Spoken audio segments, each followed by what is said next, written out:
SIT ने लगातार छापामारी करते हुए वैज्ञानिक साक्ष्यों के आधार पर उसमें शामिल 5 अपराधियों को उठाया है, जो इसमें साजिशकर्ता और मुख्य शूटर उसको भी गिरफ्तार कर लिया। हत्या का मुख्य कारण बाप और बेटे का आपसी विवाद हो गया है, जिसमें कि जो मृतक है उनके अवैध संबंध किसी महिला के साथ। महिला को वो कुछ ज़मीन भी रजिस्ट्री करने वाले थे, 3 कट्ठे के लगभग की ज़मीन बताई जा रही है, जो उनको रजिस्ट्री कर करके देने वाले। उनके बेटे आयुष कुमार को नागवार गुजरी और इसने अपने साथी सहयोगियों के साथ शूटर हायर करके, जिसे 5 लाख रुपए में बात तय हुई थी। नमस्कार, मेरा नाम प्रकाश है। आप टुडे बिहार न्यूज देख रहे हैं। देखिए, बीते दिनों बिहार के मोतिहारी में बेखौफ अपराधियों ने बड़ी वारदात को अंजाम दिया था।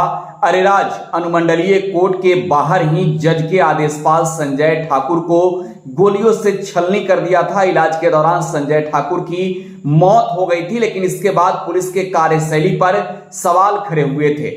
मोतिहारी के एसपी डॉक्टर कुमार आशीष ने अरेराज डीएसपी रंजन कुमार के नेतृत्व में एसआईटी टीम का गठन किया था और अब पुलिस ने इस हत्याकांड से जुड़े अपराधियों को गिरफ्तार कर लिया है। जिस शूटर ने इस वारदात को अंजाम दिया है उससे भी गिरफ्तार कर लिया है। लेकिन सबसे बड़ी बात कि संजय ठाकुर का कातिल कोई और नहीं बल्कि उसका बेटा आयुष ही निकला। मोतिहारी के एसपी डॉक्टर कुमार आशीष ने प्रेस कॉन्फ्रेंस कर इस बात की जानकारी दी है।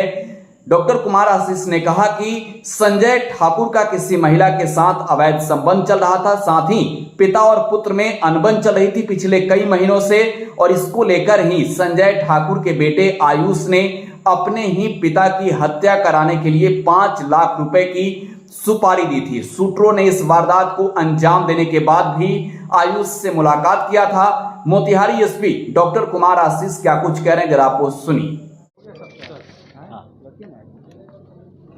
20 अगस्त को अरेराज न्यायालय परिसर के बाहर जो गेट पर वहां के न्यायालय कर्मी संजय कुमार ठाकुर की हत्या हुई थी, गोली मारकर जिसमें की हत्या की गई थी, उसमें तत्काल वहां पर घटनास्थल पर पहुंचकर हम लोगों ने जायज़ा लिया था और एसआईटी का गठन किया था रंजन कुमार एसडीपीओ अरेराज के नेतृत्व में।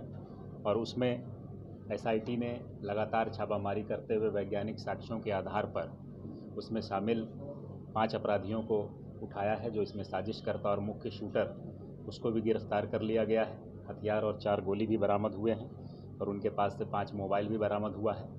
हत्या का मुख्य कारण बाप और बेटे का आपसी विवाद हो गया है, जिसमें कि जो मृतक है उनके अवैध संबंध किसी महिला के साथ थे और इसी संबंधों की कड़ी में जैसा पूछताछ में सामने आया है कि उस महिला को वो कुछ ज़मीन भी रजिस्ट्री करने वाले थे, 3 कट्ठे के लगभग की ज़मीन बताई जा रही है, जो उनको रजिस्ट्री कर करके देने वाले थे। यही बात उनके बेटे आयुष कुमार को नागवार गुजरी और इसने अपने साथी सहयोगियों के साथ शूटर हायर करके, जिसे 5 लाख रुपए में बात तय हुई थी और 20,000 रुपये फ़ोनपे के माध्यम से उसको अग्रिम में पे भी किया गया था।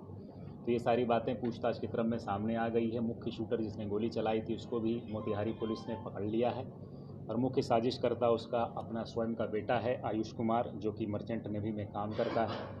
और इस प्रकार इस गिरोह का, इसके साजिश का खुलासा हुआ है। इसमें 2-4 अन्य लोग भी हैं जिनकी भी शिनाख्त करके उनको भी उठाया जा रहा है। घटना के समय उनका बेटा कहाँ? घटना के समय जो साक्ष्य आए हैं उसका बेटा लगातार रेकी करते हुए आगे पीछे ही चल रहा था। उसका लोकेशन वहीं पर है। शूटर के साथ उसकी बातचीत भी इस्टेब्लिश हुई है और उस रास्ते में हत्या के तुरंत बाद वो शूटर से मिला भी। तो ये सारी चीज़ें वैज्ञानिक साक्ष्यों के आधार पर निकाली गई हैं और इसमें आगे की रिपोर्ट की जा रही है। कितने रुपए की सुपारी दी गई? 5 लाख रुपए बताया गया है कि 5 लाख रुपए में बात तय हुई थी शूटर्स और उसके साजिशकर्ता के बीच में, जिसमें से कि 20,000 रुपये फ़ोनपे के माध्यम से दिया गया था। उस महिला को चिन्हित भी किया गया जिसके साथ संबंध था? महिला के बारे में जानकारी ली जा रही है, आगे और कार्रवाई चल रही है।